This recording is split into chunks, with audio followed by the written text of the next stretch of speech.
Full day mini vlog video ചെയ്യുന്നതല്ലാതെ ഇങ്ങനൊരു morning routine video ഒന്നും ഞാൻ ഇന്നേ വരെ എൻ്റെ ചാനലിൽ ചെയ്തിട്ടില്ല. ഇത് ഫസ്റ്റ് ടൈമാണ്. ഞാൻ ഈ രാവിലെ എഴുന്നേറ്റ് വർക്കൊക്കെ ചെയ്യുന്ന ടൈപ്പ് ആളേ അല്ല.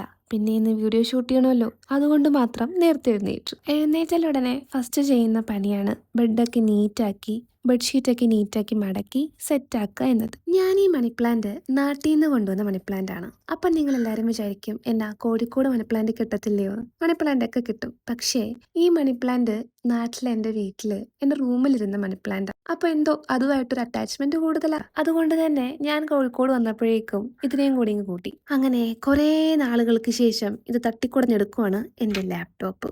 ഞാൻ അവസാനമായിട്ട് ഇത് എടുത്തത് എൻ്റെ സെമസ്റ്റർ എക്സാമിനായിരുന്നു. പിന്നെ എടുത്തിട്ടേയില്ല. ഇതാ ഇപ്പൊ വീണ്ടും എടുക്കാൻ പോവാണ്. എന്തൊക്കെയോ എഡിറ്റ് ചെയ്യണമെന്നുണ്ട്, എന്തൊക്കെയോ റെഫർ ചെയ്യാൻ വേണ്ടിയിട്ടാണ് ഞാനിപ്പോൾ ഈ ലാപ്ടോപ്പ് എടുക്കുന്നത്. കുറച്ച് കഴിയുമ്പോൾ ലാപ്പ് മാറി അത് ഫോണാകും. ലീവ് കിട്ടുന്ന ഒരു ദിവസമാണ് ഈ തുണി അലക്കൽ പരിപാടിയൊക്കെ വരുന്നത്. അപ്പോൾ എന്നുള്ളതുപോലെ തന്നെ ഇന്നും കുറേ തുണിയുണ്ട് അലക്കാൻ. അപ്പോൾ ഇതെല്ലാം ഇനി സോപ്പ് വെള്ളത്തിൽ മുക്കി വെക്കണം. ഇച്ചിരി കഴിഞ്ഞ ശേഷം അലക്കിയിടണം. അങ്ങനെ കുളിയും കഴിഞ്ഞു. ഞാൻ അപ്പോഴേ പറഞ്ഞില്ലേ, കുറച്ച് കഴിയുമ്പോഴേക്കും എഡിറ്റിംഗ് ഫോണിലേക്ക് മാറുമെന്ന്.